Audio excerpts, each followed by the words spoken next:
اگر هم یه جایی هستش که به عقلتون راست میاد اونم باز کنید. دیگه چی کار میشه کرد؟ چه کاری ممکنتر از این کار وجود داره؟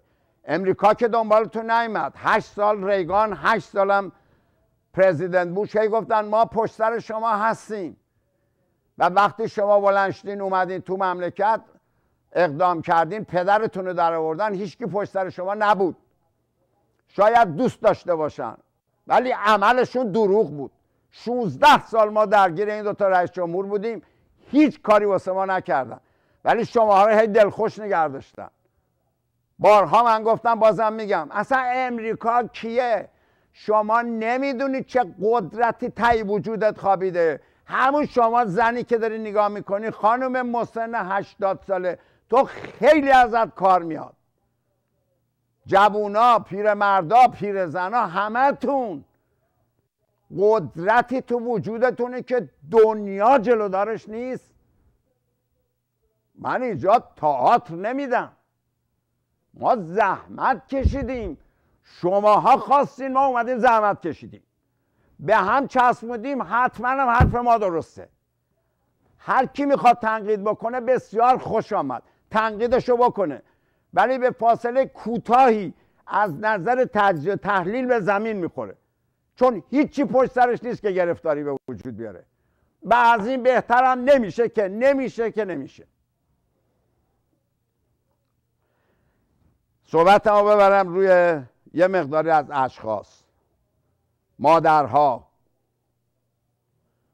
شما که این بچه تو اینقدر زحمت کشیدی کردیش، 22 ساله، دیدی چجوری که طناب انداختن گردنش، کشتنش. من که تو شما نیستم، شما که الان به من گوش دارین میدین، 90% فامیلتون کشته داده با بیرحمی، با بیشرفی، خیلی معذرت میخوام، با تمام بیناموسی همه چیز شما رو دریدن و داغون کردن. دیگه جایی نداره که بشینیم بازم گوش کنیم، مخصوصا که حالا تیم عقاب این ریختی و کمک شما اومده، به علاوه مطمئناً همه لس آنجلسی‌ها، امروز نیان فردا نیان پس فردا. ما از هیچ کی نمیخوام بیاد قاطی ما بشه، عضو ما بشه، اصلا من خودم عضو همه اونا هستم. میخوایم که اگه اشکالی میبینن اشکال باز کنن، اگه اشکالی نمیبینن، اگه تنها راه حل ممکن همین یه دونه است و دیگه نیست، پشتشو بگیرین. یه دور گفتم، یه دور دیگه هم میگم، من یادم نمیاد هرچی خوندم در تاریخ 2500 ساله ایران یه همچین اتفاقی به این بزرگی افتاده باشه. اون آخر سر که ما میخوایم حرکت آخر کنیم، ما شما مردم رو تنها نمیذاریم، ما دنیا رو خبردار وای میستونیم. تمام کشورهای دنیا رو طراحی داریم براش، به تمام دنیا میگیم که ما ساعت 8 صبح روز فلان، ما ملت بیگناه ایران و ما ملت ایران که تمام حقمون هست، میخوام سالم با تمام روش‌های انسانی از خونمون بریم بیرون، به این 100 نفر بگیم که از این لای ما خارج شین و ما 100 نفر آدم دموکرات بیاریم بذاریم جای اینا که بعد بتونیم زندگی داشته باشیم همینجور که همه دنیا دارن. ما شما رو تنها نمیذاریم، تمام رسانه‌های گروهی دنیا رو میکشیمشون زیر اشتراک، با اونا بحث و باز میکنیم، خیلی سنگین شما رو پشتوانه میکنیم، پشت یاری به هم یاری میکنیم باتون. این فکرها رو بزنیم بیرون. 4 تا که الان تو خونه نشستین حرف منو گوش کن، با هم صحبت کنیم. بگو حسن وقتی گفتن میریم دیگه، رضا، مادر، عمو، دختر، پس اگه اون روز شد ما حتما جواب میدیم، اینو با هم حل کنین. اگه تو فامیل دورتون اشخاصی رو میشناسین با اونا حل بکنین. باید دستاتون رو بدین به هم، کوبنده باشین و با یک حرکت انسانی یک روزه ما اینا رو از این مهلکه بیرونشون بکنیم و میکنیم هم. پیروزا یه فیلم دیدم دلم خیلی سوخت. 2 دختر ایرانی رو دیدم با چادر نماز و اینا. ببینین خب مسلما اکثر شما مسلمون هستین و عقیده داریم به دین اسلام بسیار محترم و والا.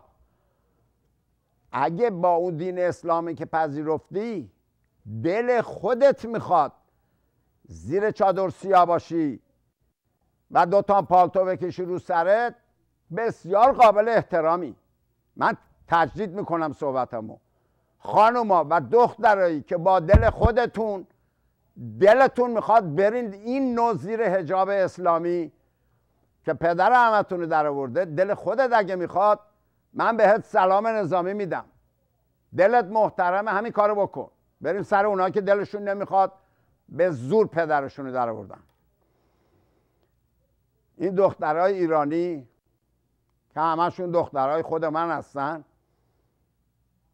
از تمام دنیا خوش‌هیکل‌تر، خوشگل‌تر، باسوادتر، باشعورتر، انسانتر، به هیچ عنوان حرکات ناپسند، لباسهای غیر عادی اینا رو تحت هیچ شرایطی هیچ انسانی پیشنهاد نمیکنه. ولی پیروز که من فیلم دانشگاه رو میدیدم، این دخترای دانشگاهی تو امریکا داشتن با همدیگه دست جمعی میرقصیدن، یا حرکت‌ها رو میکردن، حقیقتا دلم با شما سوخت. مگه تمام عمر چند تا بهاره؟ آخه چرا تو یه مقدار زیادی عمرت رفت و حالا که رفت، اونا که رفت دیگه رفت، بیا باقیشو با هم دیگه برگردونیم. بیا برگرد به اجتماع متمدنی که داشتیم و دنیا به تمدن ما، دنیا به ما ایرانی‌ها افتخار میکرد. من با دوستام که میرفتیم برای دوره‌های تحصیلی طولی و عرضی به امریکا و سایر ممالک دیگه، باعث افتخار اونا بودیم.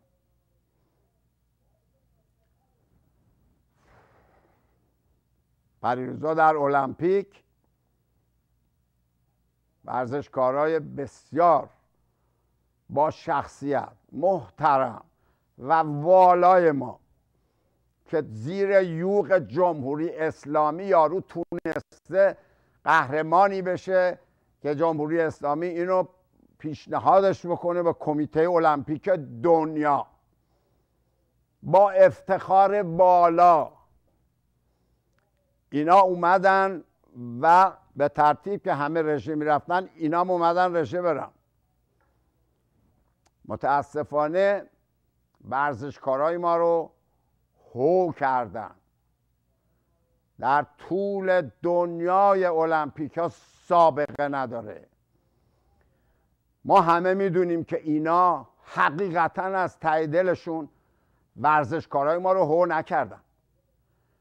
اینا ماهایی رو هو کردن که نشستیم اون آخوند هیچی ها رو داریم تحمل میکنیم. حتی من نمیگم که اینا جمهوری اسلامی رو هو کردن. اینا